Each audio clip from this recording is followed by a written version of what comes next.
And we are live. Hey, all. This is Ruben Dua from the Dubb podcast Connection Loop. Today, we are going to be talking to Gary about all things public relations, media comm, how to pitch the press, how to get a journalist to pick up your story, because we all have a story to tell. Gary, if you could start, please, with a short bio, and let's get into this. Hi, thanks for having me, Ruben. Really good to be here. I've been in public relations now for about 32 years. I kind of moved into that from a prior journalism career. I was a journalism major in college, worked for a couple of newspapers as assistant sports editor at a daily newspaper in New Jersey. Then I moved over to PR, the dark side, and I cut my teeth working for Panasonic up in North Jersey. Back in the day when they were coming out with all kinds of fun stuff like the Palmcorder camcorder. And I was involved in the launch of the DVD format with an outside agency. After I left Panasonic, I was with an outside agency working on the Panasonic account. I actually wrote press materials that helped launch DVD and help journalists write about this new format. That was back in 1997, and that was kind of cool. So I had one of my assignments was to run out to an electronics store back in the day and buy a whole bunch of DVDs that our department would send out to journalists to go along with the fresh Panasonic DVD player that they were borrowing for review purposes. So that was very cool, being on the ground floor of a format that would change the video world. After that, nice. I went worked for a couple of other different agencies. Prior to starting Swordfish, I was involved in teaching people, educating people on the benefits of learning how to fly airplanes, working for an agency representing a general aviation initiative called Be a Pilot. I arranged for over 500 journalists during 6 years to take flight lessons, or at least a single flight lesson, and report back to the viewers about the fun and ease of flying an airplane. And after that, I launched Swordfish Communications in 2007, and been doing that ever since. Great. Thank you so much for that background. Now, what I have realized, or what I have learned through my experience with press, is that journalists are largely inundated with pitches. Their inboxes, I just can't imagine the inbox of a journalist. You know, my favorite journalists, they expose their email address. It's right there in their Twitter profile. I love it when they do that. When they do that, it's so bold because they know that they're going to get inundated with pitches and with emails and everything. So, you know, my question for you, just to start this off, is how do you stand out from the crowd? How do you actually get the attention of a publicist in that inbox? Is it through a tweet storm? Is it through that email with the video, maybe using Dubb? Is it getting a referral from some sort of a mutual contact? Is it LinkedIn? How do we get their attention? Well, one of the last things you said, referrals from mutual contact, always helps. Public relations is about relationships and relationship building. And if you have that contact, it's very helpful. In fact, it's very useful in my business to reach out to journalists when you don't have a news story to talk about. You know, just kind of introduce yourself and get to know them and find out what their interests are from a journalism standpoint, what they cover and such. I've taken reporters out to lunch, cup of coffee, just to get to know them a little bit. Sometimes it happens organically. I meet them at some event or other. Other times I very proactively contact a journalist who I consider to be important in my area. You're in the Philadelphia area, and sit down with them. Beyond that, if you don't have a personal relationship, but they know your name from reaching out here and there, it's always helpful to have a very creative subject line that stands out. I try not to tweet reporters generally. I know that's becoming more acceptable, but in my experience, a good email with a good subject line is very important. I try to be clever in the subject line.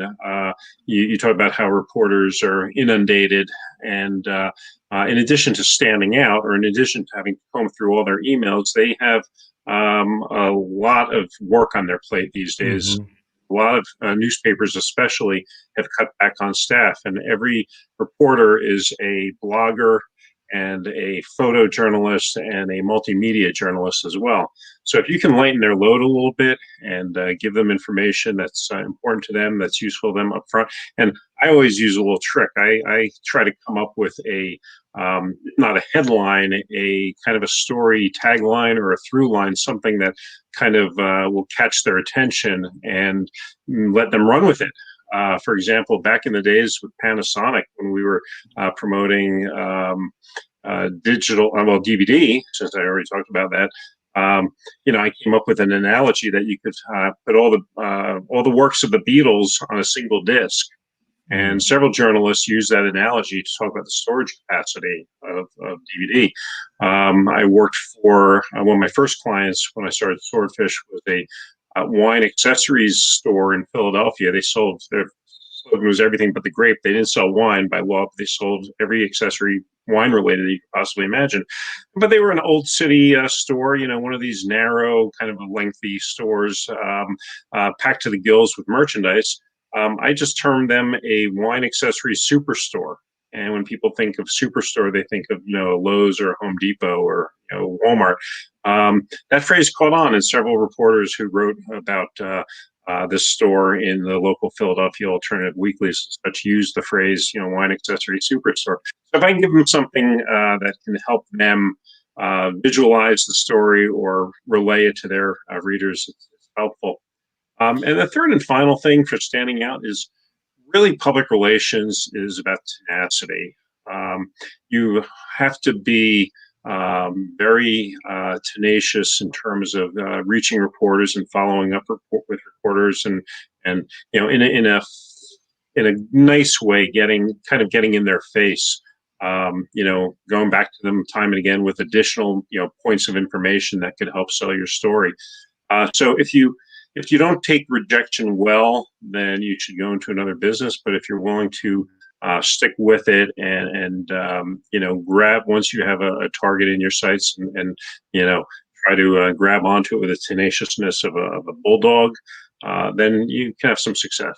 Now, one of the things that I'd love to ask you about is that we as a company are getting ready to launch Dubb 5.0, tentatively titled Redwood after the tree.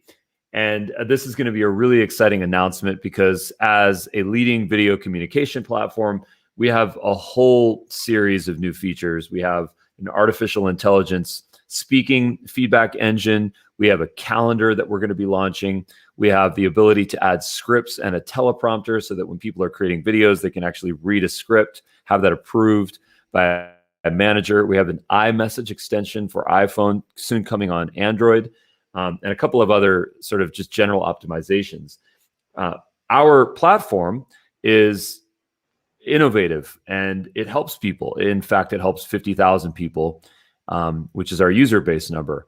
My question for you is, as part of our pitch to the press, as part of our desire to get someone's attention, the story that we want to tell is not that, hey, we have all these features and we want to make a bunch of money and go feature us. The story that we want to tell is that communication is broken. People are ignoring emails, they're ignoring LinkedIn messages, they're ignoring SMS messages, and that video brings back that humanity, right? And that's the story we want to tell. That is our manifesto. As this problem exists, especially in sales and marketing, because anyone that in sales knows that if they're sending messages out to folks, maybe they're getting ignored. So my question for you is, what would you say the best way for us to announce, our evolution of our technology? This is sort of, a selfish way to get some free advice from an expert. I was going to say this is your ploy to get free. This is our ploy. This was our ploy to get you to give us some feedback. Whether you want to give us the feedback on how we can do it or how on other folks can do it. What are ways that SaaS companies or tech companies can get the attention of journalists, and how might your company provide that service? And that's a great question for Dubb, but in general for organizations. If you focus too much on what it is you're doing and the features that you're providing, it becomes very self-promoting, and that's a real turnoff to journalists. For this kind of thing, you always want to look for a bigger trend, and you're on the right track with the evolution of video communication. You have to really dig into what's the important trend here that goes across company lines to the entire industry, to society, in fact, and hone in on what that what that pitch is. Look up some statistics. Feather your pitch with some stats, some good figures to support what you're saying. Take a look at the news. What are reporters already talking about, and how can Dubb or your organization in general contribute to that conversation, or provide expert input into that conversation.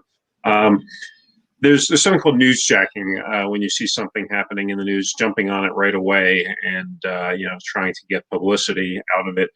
This isn't quite that. This is just being watchful of the news media, seeing what's on the mind of the reporters and by extension the general population, and finding a way that you can tie whatever it is you're offering into that storyline. And that's very helpful. It's very helpful to reporters. If they're already writing about something, if it's a journalist who's covering that topic, you give him an angle that's kind of what we call a second day angle. Maybe he's already written something on the subject, but you can bring a different twist to it that relates back to what you offer.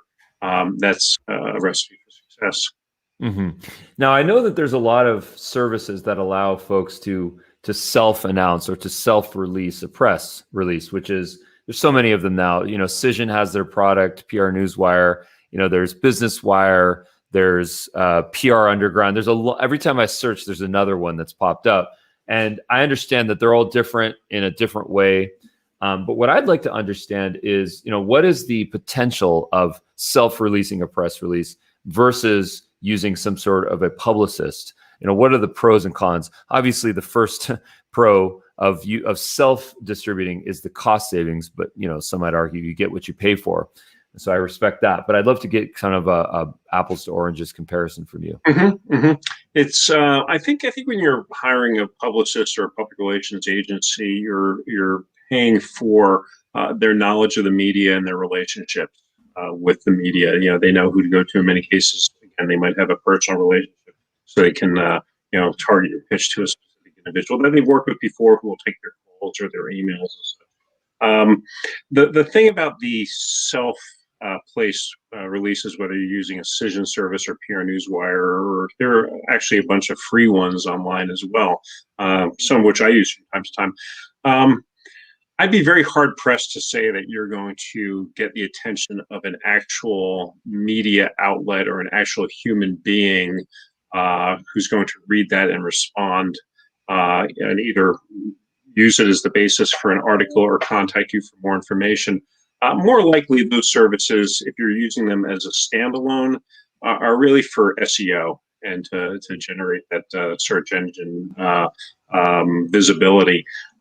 It's a very rare thing indeed to put out a news release without doing anything else on one of the services and expect the phone to ring from a journalist. Mm-hmm. Even if you're, unless you're a Fortune 500 company, or a well-known company, a small operation that most people haven't heard of are probably not going to have any success doing that. But again, I will do that for clients as a adjunct to other tools. So typically, we'll do a what I call a manual distribution of the news, person to person, with reporters who cover that industry, or consumer reporters who might be interested, in addition to a news release, or some of the other wire service, not the wire service, some other websites. A lot of times that content winds up being picked up by bots with media organizations, and they have a page someplace within their website going to aggregate all the news off the wire. So yeah, you'll get that backlink to your website from a local TV station in Indianapolis. But for the average person who goes to that website, you're not going to readily see the news release, and certainly a reporter's probably not seeing the news release. That makes sense to me. Mm-hmm. All that said, I offer several services for what I call PR do-it-yourselfers. And over the years, I've come up with 3 different services, which I branded. I sent you a link to a couple of them, one of which I call Journalists by the Dozen. Sometimes the best person to tell your story is you. You're the most passionate person. You know the intricacies of it, and sometimes you don't want to or have the budget to hire a publicist or an agency. So you might want to go after the reporters yourself, but you don't know who to go to. Journalists by the Dozen will put together a list of up to 12 reporters, targeted based on who you're trying to reach, the area that they cover, their beat, so to speak, and provide you with that list and all their contact information, including their Twitter feed and profile of that editor if it's available for like $59, I think it is. So we offer that. I also offer a service called Opportunity Tracking. I think it's pretty cool. There's a service called Harrow, Help a Reporter Out. Maybe you've heard of it. Yes. And Harrow sends a 3 times a day newsletter for PR people and organizations showing what reporters are working on. And these are reporters looking for sources of information for their stories. A lot of people, even if they know about Harrow, they don't have the time to comb through these 3 times a day emails, or they don't know how to respond. I've kind of gotten down the tricks of the trade, and I've had a lot of success getting Swordfish communications on myself in print as well as my clients in print by responding quickly, concisely, laying out a brief bio of my expert, whether it's myself or a client. Very polite. I always conclude, hey, whether you can use this or not, best of luck with the article. I'd love to see it when it's done. Something very, friendly towards the end. Like I said, I've had good success with it. So now I offer a service called Opportunity Tracking, where Swordfish Communications will be basically your eyes and ears on Harrow, and we will respond on your behalf. And you don't even have to be a regular client of Swordfish. We offer that service like a la carte to anybody who just wants to use this. It's like $100 a month. Nice. Very good. That's exciting. That makes a lot of sense to me. One of the things that I think about with respect to pitching the press is this idea that you mentioned where it's about relations, public relations. It's in the title. How does a publicist, how does a PR expert maintain a relationship with a journalist when it's a buy-sell relationship? I mean, after how many pitches, does the journalist start to say, well, I don't want this relationship anymore because this is all based on you pitching me and me either accepting or rejecting this? Is there fatigue? Does that start to get a burnout? Or is it the opposite, where it's a required, needed commodity that a journalist has, which is a story? I would love to understand that, because I understand that when you hire a publicist, you want to hire someone with those existing relationships. How does a publicist manage those relationships, sustain those relationships? And then the second part of the question is, how can you verify that they have those types of relationships? To the first part of your question, that's a great question. I mentioned before about reaching out to reporters when you don't have news. There's a corollary to that. Sometimes I reach out to reporters that I know and that I want to be friendly with if I see something in their beat that might interest them. I'm not looking to get coverage out of it for myself or a client. I'm just passing along information. Hey, I thought this might interest you. I came across this and thought of you. That's invaluable. Because then it's not a buy-sell relationship, as you phrased it. It's a giving relationship. Mm-hmm. You're making yourself valuable not only for your own clients but for others as well. In fact, there was a former columnist with the Philadelphia Inquirer who covered real estate, and I remember once, and I've taken this to heart. He's looking for, because he had a mailbag to feature every weeks, and somebody asked this question: how do I get featured in your column? If you're strictly trying to promote something every time you reach out to them, sometimes you might be able to use it, sometimes you might not. But he can turn to you if you reach out to him and he can't exactly use what it is you're selling, but you can provide him a source of another person. Then you become very valuable to him, and he's going to think about you when he actually needs what it is you're selling for your client. And I've done that. I've reached out to reporters. They'd say, hey, I can't cover this right now, but do you know anybody who does blank? And then if I get back to them with a person who, is either directly involved or promoting as a publicist, it could be even a competitor. If I can get him that person's, contact information, I've just gone up a notch in their book. And, that creates the friendly relationship. I think reporters, it's easy to forget that reporters are people too. And they like relationships. They like to, friendly chat on the phone if you're not calling them on deadline. And so I don't think they get fatigued, so to speak, from hearing from a publicist. The wrong thing to do is to go out to a journalist time and again with story pitches that don't relate to what they cover, or that you just don't you haven't taken the time to see what they write about, if you have no knowledge of it whatsoever. And typically those are emails that come in, email blasts perhaps, or even, individualized, but you keep going, back to the well with things that don't, interest them from a reporting standpoint. That's a good way to burn a bridge. And then they'll start deleting your emails without reading them. Yeah. And remind me the second part of your question. Well, the second part of the question is how you can verify relationships. If you're interviewing a publicist, how can you verify that they have these relationships that they might state? Yeah, that's another great question. Every business, every organization knows which media outlets, which reporters are important to them. It could be something that they subscribe to or they're reading, or just where they, aspirationally where they want to be.